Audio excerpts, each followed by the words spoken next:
आइ एकटा बेटी विवाह के गीत सुना रहल छी। एखन तऽ बहुत लगन पाती शुरू भऽ गेल छै, सब लगन धूमधाम से चलि रहल छै और सब गोटे लगन में बहुत बिजी छियै। हमहूँ बहुत व्यस्त छी, लगन में बहुत लगन विवाह में जाय पड़ै छै। तऽ सुनू, ई बेटी विवाह के गीत अछि। कली जोड़ी बिनती करई छथि बेटी, कली जोड़ी बिनती करई छथि बेटी, नयना साझराए नोरी है, आहे नयना साझराए नोरी है, जाही कोई खिया है बाबा भैया के जनम भेला, ताही कोई हमारो जनम है, आहे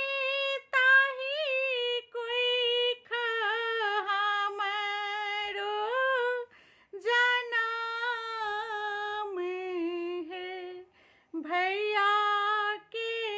मिलल बाबा अम्मा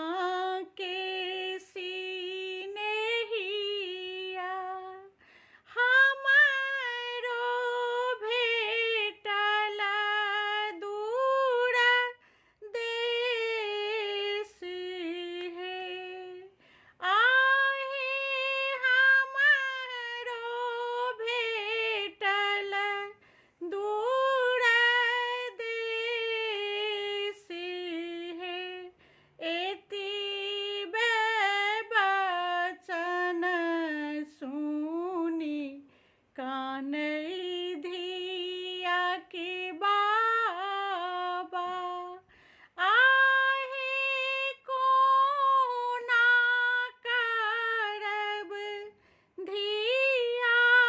दानी है, आहे कोना करब धिया दानी है, हाथी दोनों कापाई गेरुलिया, नयना साझराए नोरी है, आहे नयना साझराए नोरी है, धिया लाए कानथि धिया के बाबा, आहे कोना करब धिया दानी है, तिलक कुशल बाबा केलनि का